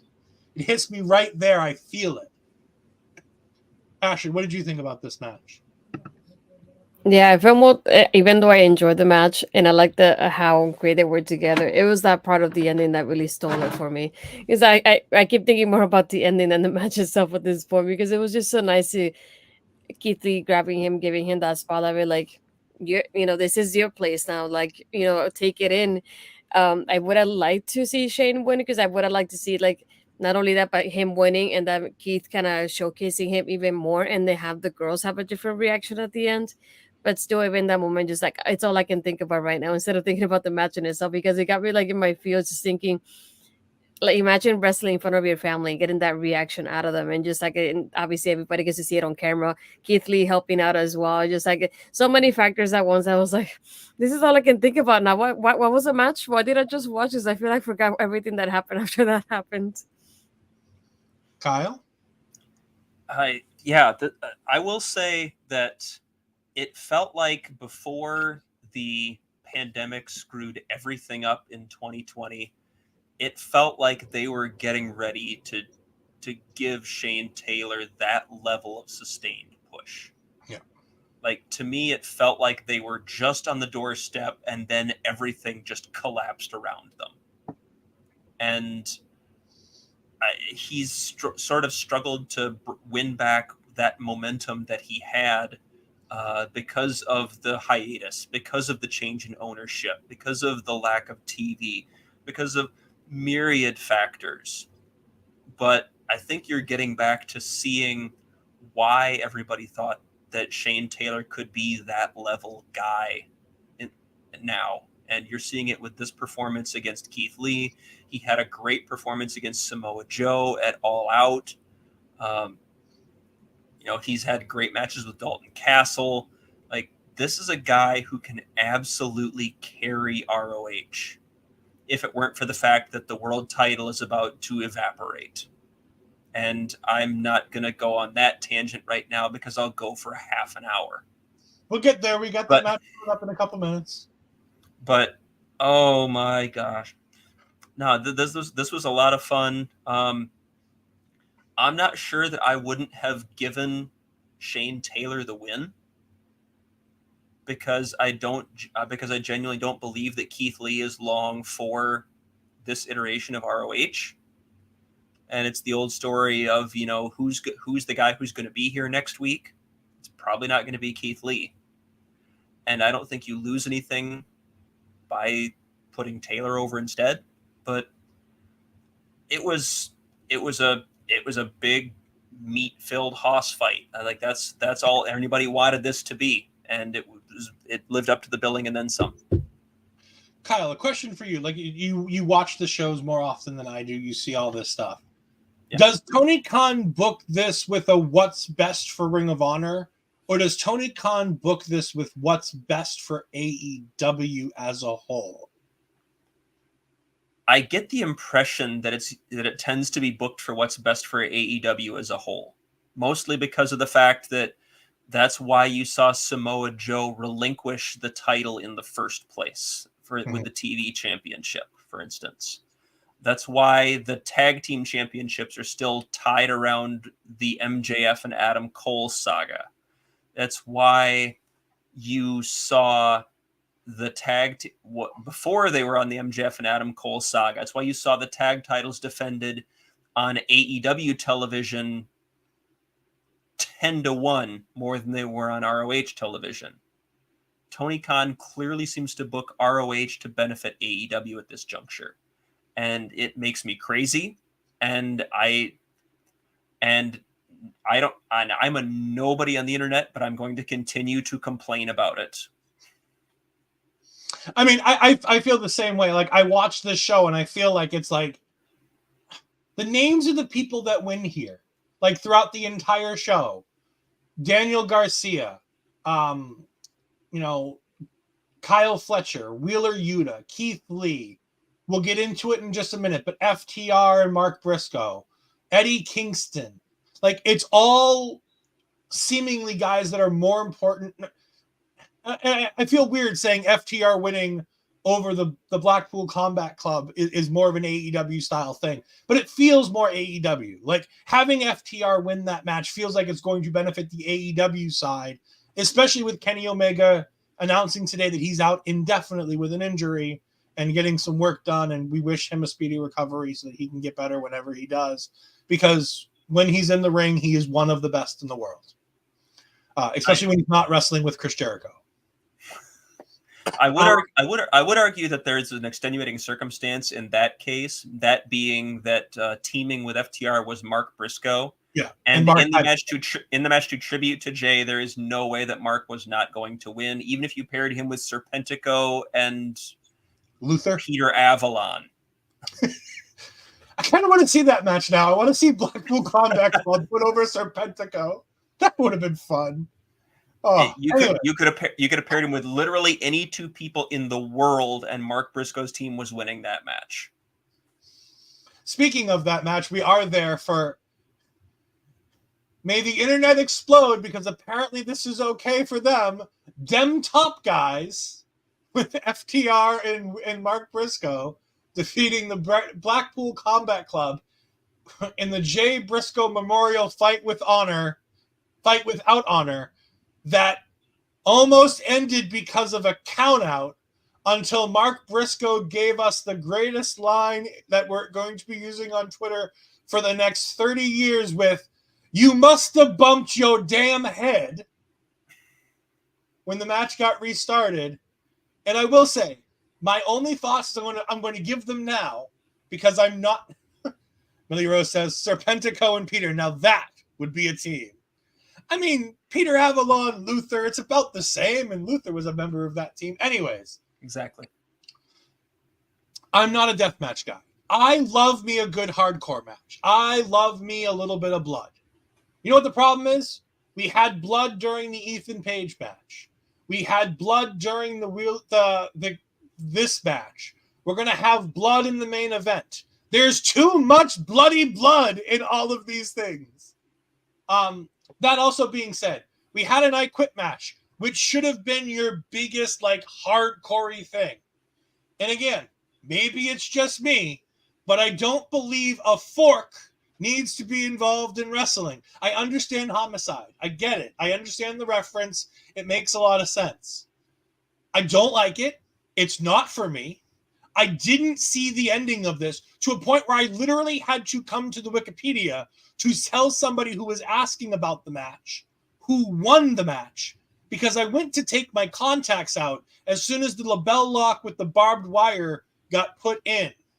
And I'm like, nope, I'm done. And I walked away. So I'm going to go ahead and mute myself. And Kyle and Asher are going to go ahead and talk about this match, the Jay Briscoe Memorial Fight Without Honor match. We'll let Kyle start since he's the guest. Thank you. Well, thank you. I appreciate that, milady. No, this was the like I said, the ending was going to be a foregone conclusion. It was obviously going to be Mark Briscoe and the FTR picking up the win over it. This was, and I haven't been able to find anything to contradict this. I believe this is the first time we've seen Mox, Danielson, and Claudio as a 6-man team in AEW or anywhere, as far as I'm aware. So, you know, Blackpool Combat Club has existed for a long, long time. As far as I know, this is the first time that these three have actually ever done anything. It's always been Yuta and some combination of the other three. Yeah, so that was kind of interesting move there. I did think it was an interesting choice. I'm not sure that I liked it to go with the fake count out finish. It struck me as unnecessary. It struck me as a weird pause in the middle when you could have just naturally ramped up the violence to get there. I don't think it would have been that hard to believe given the men involved. That said, since we didn't reference the finish, Mark hits the Jade Driller onto a pile of chairs on Bryan Danielson because Bryan needs more bad things to happen around his general head and neck area. And no, this was everything you expected it to be. Cathartic, emotional, violent, and a lot of fun. To me, I was also scared in that moment. Scared of, like, I didn't like the picture in itself. When Mox had Mark in the middle with the submission, and then we have Claudio over here with one of the guys from FTR, and then Bryan with the other one here holding him off. It's like, you're not gonna be able to break this pin. And then I like the way that Dax came in and just broke the pin by just kind of hitting Bryan over there to Mox there. So I like that spot there. And there was bits and pieces of, like, I like how they have a little bit of chaos here because we have Moxie here with the table. I forgot if it was him and Hardwood, the pile driver here, and then we have something else happen on the other side. So I like that type of chaos there. I'm not a fan of, like, death matches or anything like that. So the fork is not my thing. The barbed wire, it just depends on how it goes.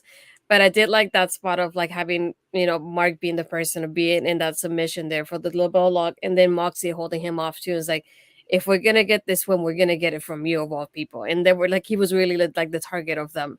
Like you said, I also wasn't a fan of, like, this count out. I feel like the only great thing about this whole thing was that at the end we're gonna remember Mark saying those words about him being a knucklehead and whatever. You know, that's all we're gonna remember from this whole the beginning of the match. But I wasn't a fan of, like, not only that, because it breaks off the action that's going on for him to grab the mic, say something, then continue on with the match. It was like, you could have just, you know, have the match be that type of match that doesn't end in that sort of way. I would have preferred that. And it's like, what's the point of separating them? They really want to take on each other, so just let them be. It was like, I don't like this people coming in here to, like, hold them off. It's like, no, they want to tear each other apart. Just let them do it. Why you stop them? But at the end, like you said, Yeah, go ahead. It felt weird that it wasn't announced that way to begin with. Yeah. Like a lot of people there, to the point where a lot of people thought that it was, and it never was. So apparently it was made official last night or on something. On Ring of Honor last night, it was made official that it was going to be a fight without honor. The Wikipedia entry before the match happened had it as a fight without honor. And it only, according to AEW / Ring of Honor, became a fight without honor in the middle of the match when Mark got involved and said that we weren't doing this.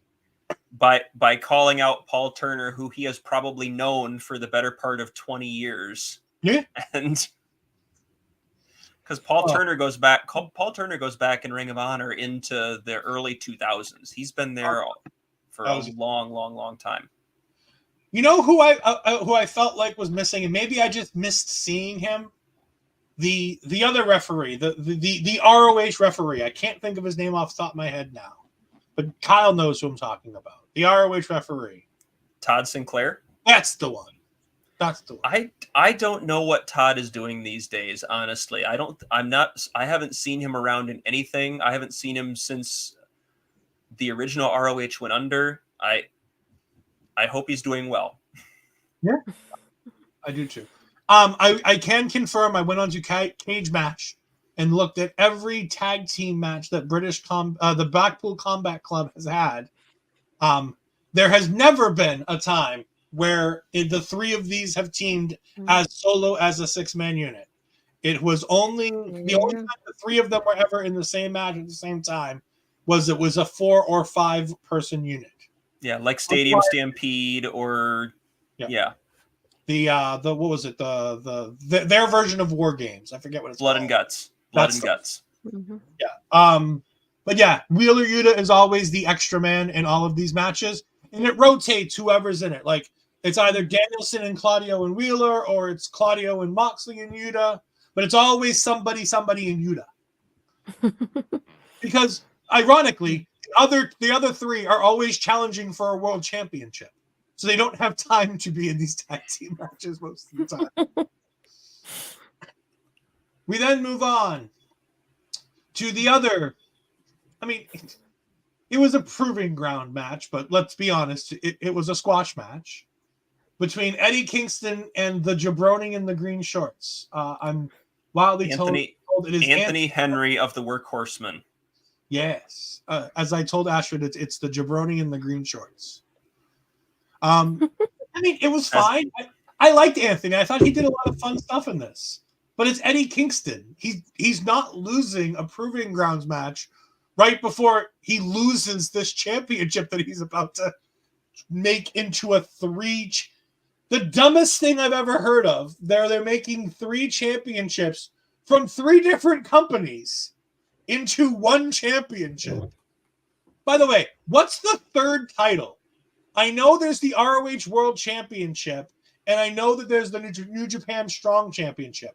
What's the other title? Well, the winner of the Continental Classic. I'm told the winner of the Continental Classic will technically be the AEW Continental Champion. Yep. Oh. And so that title goes through AEW, Ring of Honor, and New Japan Pro Wrestling. So yeah, in essence, they're creating a title in order to immediately absorb it into a Triple Crown.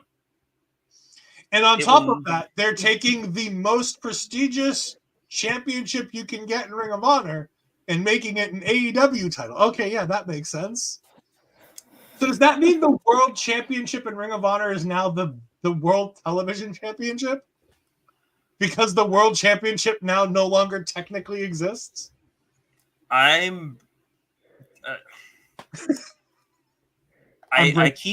keep worrying that I'm going to go on a rant about this, but the problem is that I don't think it will ever be focused enough in order to do a proper rant on this. Here you go. You got the big screen, Kyle. Go ahead. My God, I'm full screen. I'm full screen. Okay. For starters, this tonight was the first time since 2007. So we're talking over 15. So we're talking 15 years. It has been 15 years since the last time that the Ring of Honor World title was not defended at Final Battle. And the only reason that it was not defended at Final Battle was because Nigel McGuinness the night before had suffered a concussion, possibly a broken nose, and something like 15 stitches after a spot went wrong on a suicide dive in a match the night before with Austin Aries. And a 4-corner survival match for the world title planned for Final Battle and advertised for Final Battle became a number 1 contenders match. Prior to that, dating all the way back to the first Final Battle in 2002, at no point had there ever been a show where the world title was not defended. That's now changed because the world title is effectively gone. And Tony Khan has claimed and talked about in press scrums that the Ring of Honor world title, or I'm sorry, the AEW Triple Crown Championship, I assume it's going to be called because we have to have the AEW branding first, is going to be defended, quote unquote, across all brands. I've heard that before. The ROH titles were going to be defended across all brands. What that usually means is that it's going to be defended 10-1, 20-1 AEW programming versus ROH programming. And we're going to continue to wonder why subscriptions slide and why subscriptions aren't picking up the way that you like, or why you're not seeing the kind of numbers that you want to see. Because nothing important is happening on Ring of Honor television. Because your champions aren't there. Because you're insisting that the championships need to be defended in front of more eyeballs. You're going to get eyeballs if you make important things happen on your television show. And you're steadfastly refusing to do that and actively sabotaging an easy way to do it. You have a compelling champion in Eddie Kingston that people want to see and want to get behind. And you're going to torpedo all of that because you want to cosplay as All Japan Pro Wrestling. And in doing so, you are flushing 20 years of lineage. For what? I don't know. I will never know. But I'm ride or die with Ring of Honor. I have been since I discovered it back in 2002. And I guess I'm either going to roll with this or I'm going to watch the ship go down.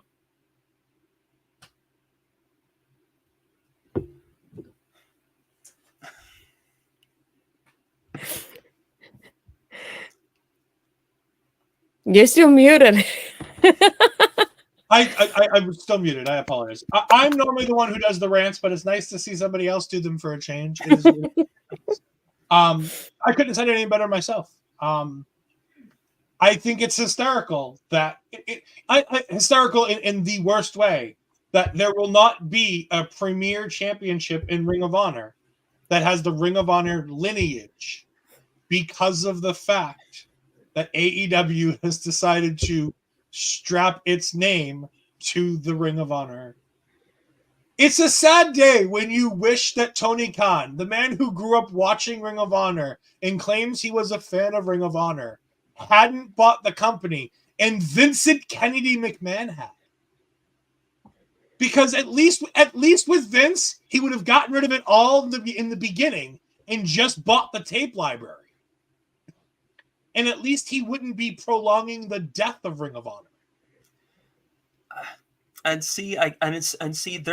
are enough things that remind me of the classic Ring of Honor that I can't say that its death is inevitable, or it's on the downward spiral. There's enough stuff there that I still believe that with a couple of tweaks, you can still recapture a lot of what made Ring of Honor special. There's enough of the pieces there that I feel like you can do it. But I don't know that Tony Khan is committed to doing it. That's my concern. Like, you cannot, I'm sorry that it's going to be more expensive. You cannot continue to tape Ring of Honor in 1/8 full buildings before your shows. You just can't do it. I'm sorry. You cannot keep having the roster be a rotating door. You can't. I'm sorry. Like, you need to have a set roster that people can get behind. You can't. And all of these are such small fixes. There's such small fixes. go back to taping at Universal Studios. I mean, yeah, it's a soundstage at Universal Studios, but you know what? The crowds were smaller, but it still felt full. They were loud. They were boisterous. They were active. I saw the wonderful Kate Elizabeth, Miss Kate Fabe, on Twitter mention this during the show tonight as she referenced how loud the crowd was. Look at how different the crowd is when they're there to see ROH as opposed to ROH being a hanger-on from whatever AEW stuff they wanted to see. It's a different crowd and it's a different feel, and you're losing that. Do you think it would be smarter? And I know this is going to sound silly, but in the pandemic, AEW taped at the Jacksonville Jaguars mini arena thing At Daly's Place. Place. Wouldn't it make sense to just use that to tape Ring of Honor? Bring talent in, tape 4 or 5 weeks at a time, and bring them all into Florida. You already have daily, you don't have to pay for it. You already own it. Just go ahead and sell those tickets. It's not like Ring of Honor hasn't been taped in the past. Hell, I've been to more Ring of Honor television tapings than I've been to any other sporting event. Why? Because Ring of Honor television tapings are some of the best things you can watch. And that's on top of their pay-per-views, which are outstanding old school Ring of Honor pay-per-views. But you saw so much good stuff because every Ring of Honor television show always had one match worth watching. And you'd sit there for 3.5 hours as they taped 4 or 5 weeks of television, and you'd get an entire build to a big match and have that one big match at the end and have so many good little matches in between that it made that television taping special and interesting. Just go back to doing that. I don't know. I'm of two minds. I don't hate the idea. I always felt like Daly's Place still felt sort of big and empty. Well, I mean, I think in a way that pandemic. But yeah, I mean, even still, my preference is to go back to Universal Studios. I don't know what kind of deal they're getting with that, but the principle is more or less the same. Find a smaller venue. If you can find a way to make a different touring schedule, do that. At some point I'm going to sit down and either do a video myself or talk to somebody else or write a editorial for Body Slam on it. I don't know. And at some point I'm just going to sit down and do it and just rattle off all the stuff that I'd like to see different in Ring of Honor. And I'll read it. I'll watch it. No, and I wanted to I support your idea about Universal because I went there for the first tapings they did here in Universal, and then it was such a great energy just within the show in itself because it's such a small venue, you could hear it a lot louder than you think. And not only that, but they hadn't used the studios there for a while. They were doing that construction just for Ring of Honor, only for Ring of Honor to go skedaddle out of there. And so just it's not being used right now, and I can tell you that I went there for a lot of TNA and Impact events, and it was always great to see it, have it so close. And even when I went to see Ring of Honor, I've only been to Ring of Honor Supercard in New Orleans, so I've never been to a Ring of Honor show in itself. And even being there, was the energy was so great since I got there. I was I looked at my brother and I thought, I'm hoping they keep this here so we can come more often because I loved how it felt going there. And then not too long after is when he announced oh no, we're going on the road, and I'm but why? It was so great here. Why would you want to change that? And it's just you get so many people, and not only that, but you get a lot of tourism in that specific area that would help people come there more often. And I was just bummed when I saw that it was not happening anymore because I kept thinking this is finally my chance to watch a little bit of that Ring of Honor / AW product and watch people that I don't get to watch because I didn't get to watch AW before live in person. So this was a little bit of that taste. And another thing that I do agree is I thought that since Ring of Honor was starting, I was waiting for that moment for him to say, we're going to split the rosters up. You stay in Ring of Honor, you stay in AW, but don't have some people cross over. To me, it's not worth it because you should stick to the people here in Ring of Honor, give them the opportunities in the Ring of Honor television. Don't have them jump over. What's the reason of the jump over? Is back and forth. That they don't have something steady for some people, and I don't like that. And I like how, for example, like Ethan Page said in an interview recently, he's like, I didn't have anything in AEW. I went to Ring of Honor. I based up a storyline there, and that's how I got this I Quit match tonight for the pay-per-view. It's like, so he got himself like basically changed to like the other brand just to get a storyline. And not only that, but we have AEW that's basically with too many people at this point. So it's good to like split the roster in that type of way and give people more equal time versus having people like come in every 2 weeks or so. Oh, here I am back again because you haven't seen me in a month or so. And it's like I don't like having those little breaks in between for people. I rather have that consistency with the same roster. Yeah, and that's actually God bless my poor wife. I was clearly preparing for a rant tonight because I must have talked to her for about a half an hour before the show started. And she's like, you know what? I love you. I'll listen to you. I don't know what you're talking about, and I barely care, but I love you and I'll listen to you because that's love right there. That's 15 years. And no, the idea, and I mentioned earlier with Ethan Page and Tony Nese being like that, to me felt classic ROH in the sense that it was somebody who was underexposed or didn't really have the kind of wide national audience, that had people like all across the country going, oh, this guy's really good. But nobody knows it yet, and that was what ROH was built on in the glory days, was those types of guys who you knew watching these guys that, okay, these guys are going to be big someday. I can tell. And it's just going to be a matter of time before it happens. And I'm just going to get to watch them in this little nugget, in this little corner of the internet, and it's going to be magical. And then you're going to get to watch them go do amazing things. And that's what it was for years. And you'd see a guy build up, hit the main event, and get signed by WWE, and build up and hit the main event and get signed by TNA, and built, and it would just keep cycling. And that cycle kind of broke when you saw the New Japan contingent and the Elite sort of take their ball and go home around 2018 or so. And for the first time, it really didn't feel like there was a clear next man up. Like there wasn't really a clear, okay, when CM Punk left, when Samoa Joe left, there was always like, okay, here's the next guy. Clearly, this is going to be the next guy. But there wasn't that anymore. And so it's nice to see, to get back to seeing, okay, let's watch some of these young people find their footing and really discover who they are and what they're going to be. And you made a great point about the size of crowds too, and the volume, Astrid. And Ed knows this from going to tapings too. The venues that held maybe 500 people, and it would sound like 3 or 4 times that. Mm-hmm. It was absolutely magical. And I must have gone to a bunch of different shows around the Detroit area, here in Michigan or in Chicago or in Dayton, where, again, there couldn't have been more than 350, 400 people. But they were rabid. And that's what you need to recapture, whether that's taping Universal or whether that's finding smaller venues in the cities that you're touring to. And yeah, booking 2 venues in the city is a pain in the butt.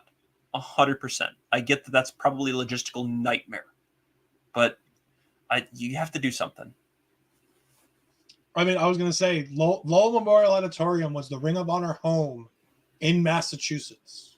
If Ring of Honor was in Massachusetts, they were at Lowell Memorial Auditorium every year. And then once they built, no, it was always the Lowell Memorial, because even they built the Songus and like, no, we don't care. The Songus is here, cool. This is where we go. This is what we do. It's the place where Cody won his world championship, in this little itty bitty building that used to host only Raw because it's too small for a pay-per-view. So we'll bring Raw there and we'll bring TV there and we'll say it's from Boston, but it's not from Boston. It's from Lowell, because WWE doesn't want to. And Ring of Honor's like, nope, we're right here in Lowell, Mass. And it's the greatness of Ring of Honor was always willing to embrace that little building, fill it with a bunch of people who actually give a shit, and it makes a bunch of noise that makes you feel like there's 5,000 people in that arena. I have so many memories of driving to Chicago because I'm in Michigan. I live in the part of Michigan where within a little bit you're close to equal distance between Detroit and Chicago. So you could go in either direction and be about 3 hours. So I have a lot of memories of going to Chicago, watching an amazing ROH show at the Frontier Field House in Chicago Ridge. It's not even Chicago proper, it's Chicago Ridge. And going to a little Italian restaurant / sports bar afterwards called Rosa's that there would be drinks and there would be karaoke on Saturday nights after the show, and half of the roster would show up and they'd be singing karaoke and it would be nonsense and they'd be interacting with the fans. And it's like that. I will always remember those moments. And that's Ring of Honor. To the Ring of Honor fans, that's Ring of Honor. That's what Ring of Honor feels. And that's what it was nice to have Danielson back, because that's Ring of Honor.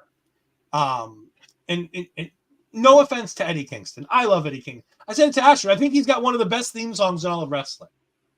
That theme song, when it pops on, it's a banger. And I'm just locked in. And I feel bad that Eddie Kingston had a match here for 5 minutes and 45 seconds. And we didn't talk about Eddie Kingston at all. But we need to move on. Eddie Kingston defeated Anthony Henry. Anthony Henry does not get a World Championship match for the new title when it comes out. But we get to the main event. Astrid's favorite moment. The moment that confused the ever-living shit out of me. And we'll talk about that at the end of the show, because I'm going to go last on this because I have many questions for the two of you. Athena defeats Billie Starkz in 28 minutes and 30 seconds to retain the ROH Women's Championship in the main event in a really, really good match. Astrid, thoughts? Let me tell you, that's the main reason why I decided I wanted to do this show tonight, because of this main event. I've been looking forward to this for a while now. But just to think of, from my perspective, I've interviewed Billie about a year ago for my series. So think about her thinking how she wants to leave her stamp on women's wrestling to having the crowd chant women's wrestling during this match. That was so magical to me, because I feel like AEW has a different type of atmosphere when it comes to this, because you rarely hear that or want people to have a women's match in AEW, but we have a women's wrestling chant here in Ring of Honor. And that felt really special to me. And I know Billie's still very young, and I know she could always learn. I don't want to say that she's perfect or anything like that, because I know she isn't, but still, I love this story of the mentor mentee, and the way she's I learned from you. And she was so hard hitting during this match, and Athena had her moments of I'm gonna hit you even harder. And I love the back and forth they had here with each other. I just thought at the end of the night that this was gonna end with Billie winning, and then having Athena kind of tell her this is your Ring of Honor now, based on the video package, because she said, if I lose, I'm gone from Ring of Honor. But at the same time, I thought, I don't think anybody in Ring of Honor that watches it on a weekly basis is ready for Athena to be gone from Ring of Honor, because she's been that foundation of the show since we had it here. So I couldn't think of a world where Athena wouldn't be in Ring of Honor. So at the same time, I was torn about it. But like Ed said, I was also a little bit confused by the end too, because I kept thinking I just wanted Billie to just leave and be angry that she lost the title, and want to have a rematch with Athena, not for them to hug at the end. And I'll be like, okay, what's gonna happen next in the storyline now that they hugged and they're back together? So I don't know how I will continue the story after this. That's the only thing. But I love this match so much. I love how they kept hitting each other so hard. Anything that happened, and and I could hear the reaction from the crowd, and I love how they were so in awe every time they did something. But it was just incredible to watch. It was for me, but that was one of my moments of the night. That was definitely this match. And I would definitely I would want to watch it again. I know there were moments that I could hear Athena kind of telling Billie what to do. That's one of the only things that I could pinpoint from the match in itself. But again, I keep thinking Billie's very young. She's barely 19, and not only that, but she doesn't have a lot of TV experience. We've seen her a lot of have indie matches against men and women, so I give her props for having such a variety of opponents through her years. But Athena is the one here with the experience more than anybody, so I knew she could carry on the match, and you could see it tonight. She did very well doing that, but overall they did great. I'm very proud of both of them. Kyle, your thoughts? Yeah, this was I'm not as surprised that they went this way. I said something about this on social media a couple of days ago, actually, and it got a little bit of traction. And I'm actually feel pretty good about how close to happening it actually turned out to be, because I try not to be that person who fantasy books something in his own head and then gets upset when it doesn't happen, because like at no point were you told that it was going to happen, or at no point was it suggested that was going to happen. You made it up in a fever dream, and now you're mad that what you thought about is not here now. Like that's your fault. But as I thought about this, I went, I feel like there's still room for more of a dedicated chase from Billie Starkz. And the thought that immediately sprang to mind was, I don't think I said anything that bad. No. It's just all the wrestling fans who instantly fantasy book how these matches are going to end in their own head. Just all went, ouch, I feel attacked. Well, you know what? If way, like that's tears of laughter. Like that's ow. At the same time, you're totally right. Well, I'm old and out of touch with emojis. I have to look up what they mean. So I'm that guy. I can't even ask my 12-year-old daughter because she would just be appalled. Really does. Is it? I think it's supposed to be it's supposed to be a happy face. But my initial thought here was that there's still room for Billie to chase, and you find a way for Athena to escape and sort of cheat to win, sort of, and find some way to justify continuing the story. And then you build to a gimmick match. My immediate suggestion was a fight without honor at Supercard in March, and the end of March. And then you do the title switch there. And you can pad that out in the interim with Athena throwing challenge after challenge after challenge at Billie Starkz, and Billie just getting increasingly violent and increasingly, as she just mows through challenge after challenge after challenge, and just keeps powering up, to beat the final boss here. And we got that halfway. Like, we had Athena retain, but did it clean as a whistle. And then they hugged and made up afterwards. So I genuinely don't know where the story goes from here. I don't know who is it. If it's not Billie, I don't know who takes the title off Athena at this point. Maybe Athena's just going to abandon the title because that's just what champions do in Ring of Honor. And that brings me to my point. And Millie Rose says exactly, and this is where I'm going to jump in. I thought this match was great. A touch long. Again, I'll say it again, like all these matches. This was a touch long. 28 minutes, 30 seconds. Like, I'm great the women got all the time in the world that they needed. That's fine. This match could have ended 5 times before it ended, and I would have been a happy camper. Astrid kept saying, "Oh, it's so great when people kick out." I'm like, no, just end the goddamn match.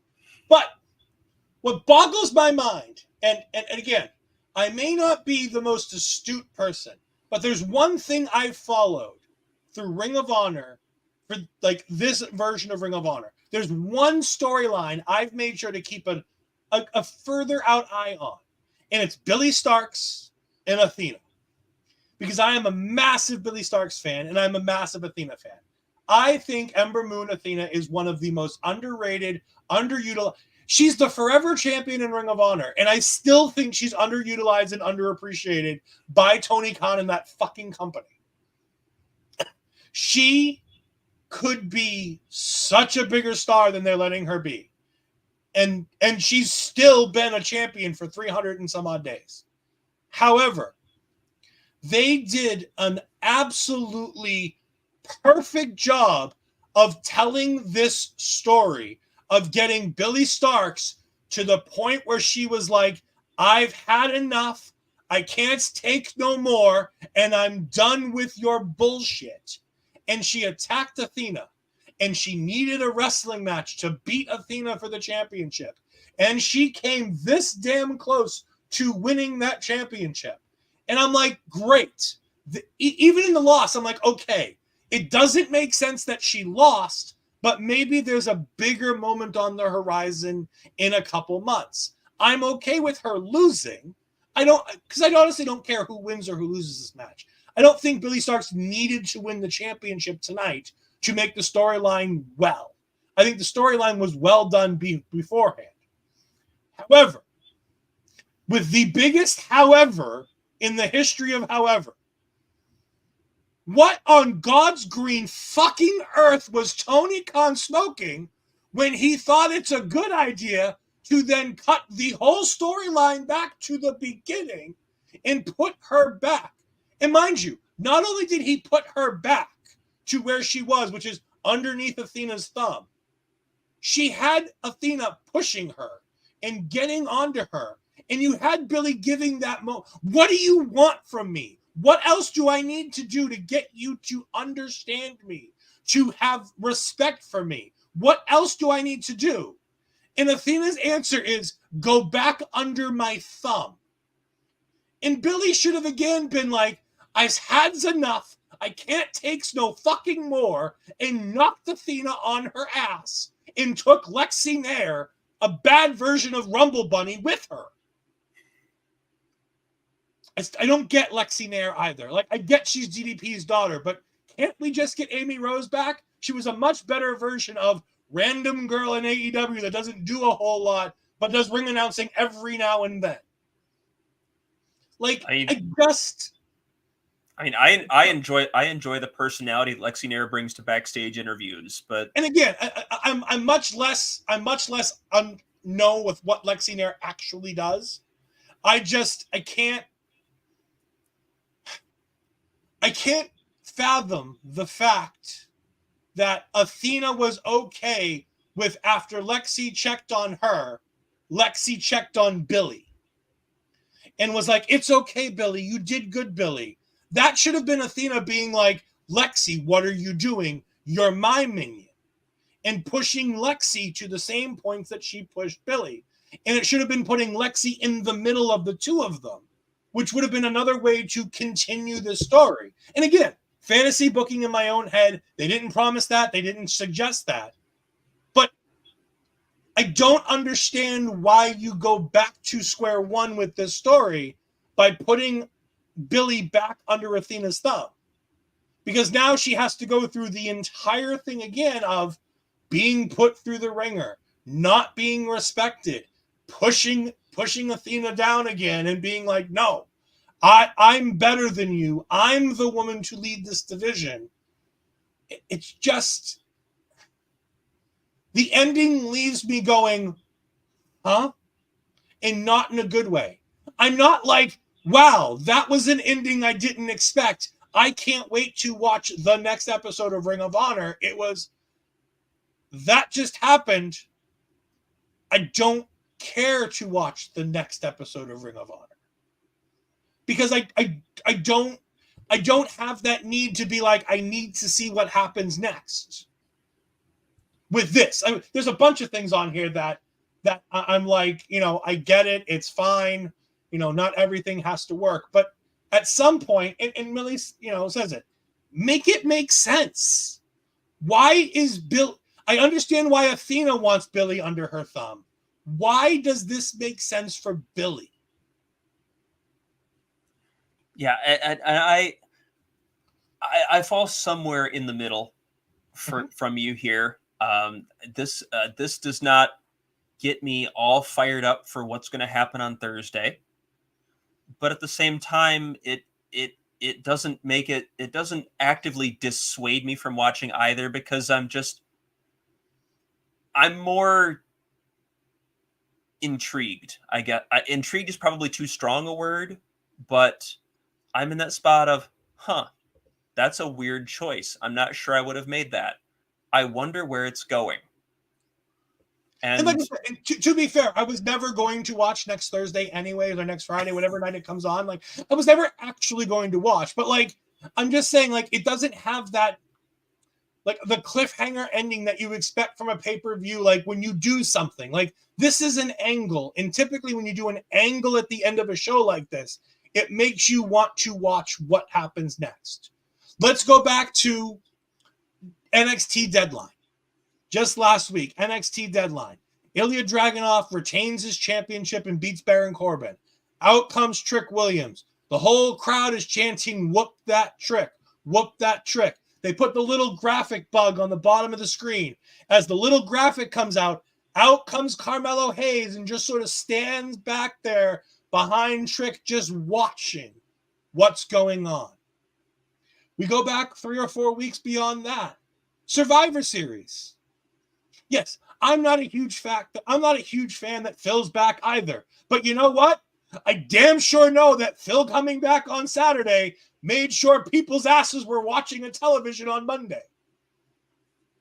Like, when you do stuff in an angle, it should be to make people want to watch your television show.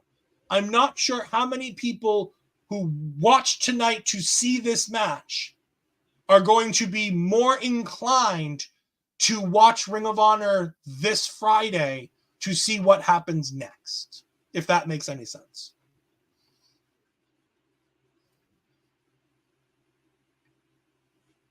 And again, maybe I'm wrong. I'm allowed to be wrong. I'm an idiot. I don't watch Ring of Honor on a weekly basis. I don't watch AEW on a weekly basis. I'm allowed to be wrong. I'm just saying, to me, this is how it makes me feel. This is how I see it. And I'm willing to agree with people who know better than me. I don't know that I'm going so far as to say that you're wrong. Mm-hmm. Sorry, I lagged a bit there. Sorry, and I don't let it go. I don't know that I appreciate. I definitely wouldn't call you wrong in that the ending felt very odd to me, to say the least. Like I can't look at this and immediately say I have a good idea where they're going.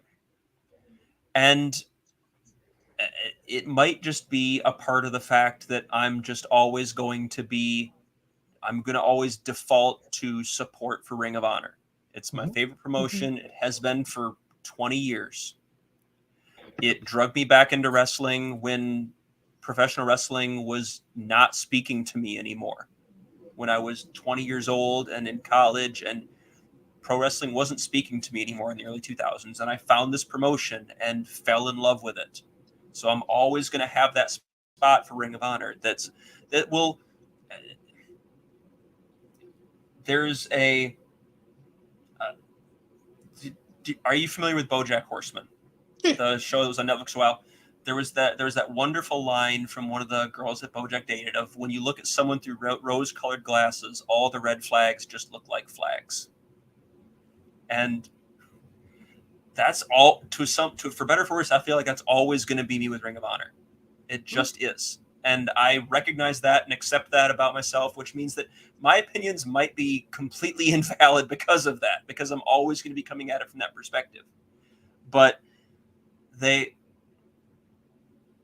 so even if it doesn't make sense, I'm gonna continue to watch and go, I have no idea where this is going. Can't figure out where they might even possibly be going with this. Nothing about this makes sense. Well, let's see what they do. Yeah. Let's see what happens. I agree. I'm still going to follow this story from afar. I'm still going to keep an eye on this because I think Billy Starks is the future of women's wrestling in Ring of Honor and AEW. I'll rephrase that. I think she's the future of women's wrestling in WWE in the near future, because I don't think she's going to keep putting up with this crap. And I think eventually she's going to come to WWE. But, well, actually, I hope. I don't think. I hope. I hope she comes.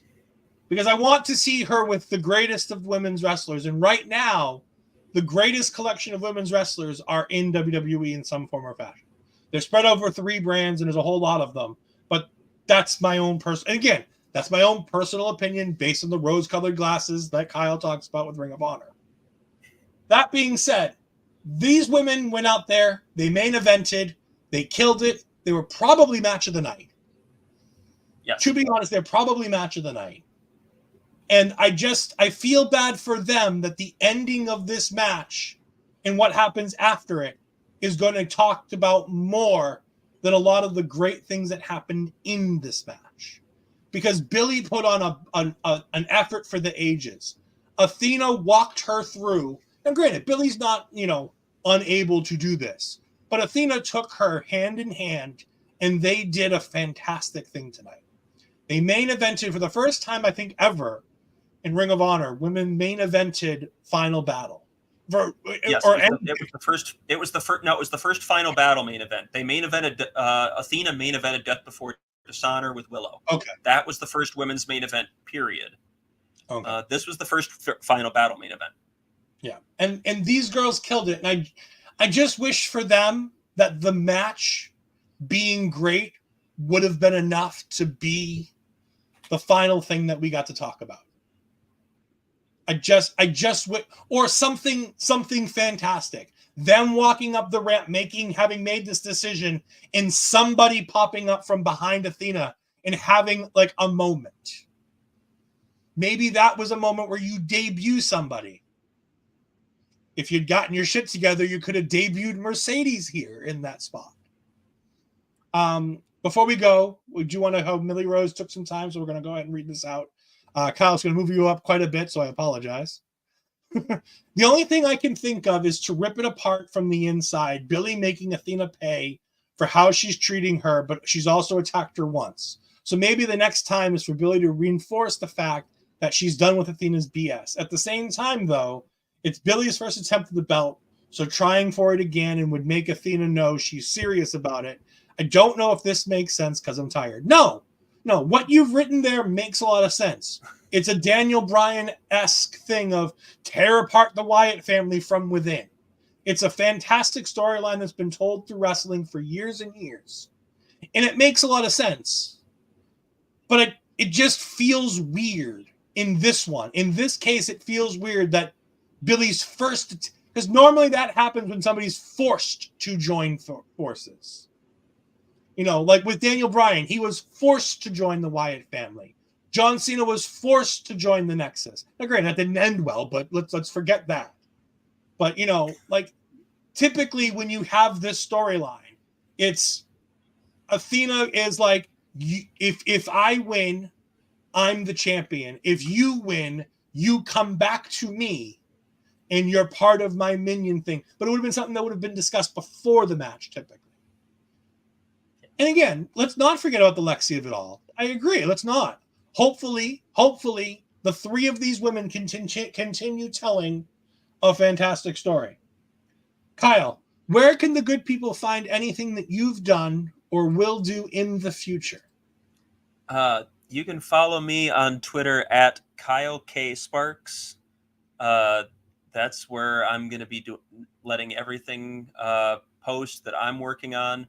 A lot of times I'll be live tweeting AEW shows, sometimes ROH shows. It depends on, whether what I'm doing, what my schedule is. I've got 2 kids, so I can't always, how it is as a parent. Sometimes you can't always, they're a heck of a lot more important than wrestling is. But I'm live tweeting stuff there. Anytime that I'm appearing on a show, any place, I'll be talking about it there. Anytime I write something new for Body Slam, it'll be there. I've got a pinned tweet at the top with a bunch of the different columns that I've written over the years. A lot of ROH focus there. I did a long piece on the Claudio Castagnoli, Eddie Kingston feud. I did a long piece on the Jimmy Jacobs, BJ Whitmer, Lacey triangle from Ring of Honor from 2007. A lot of odds and ends here and there. So anytime it kind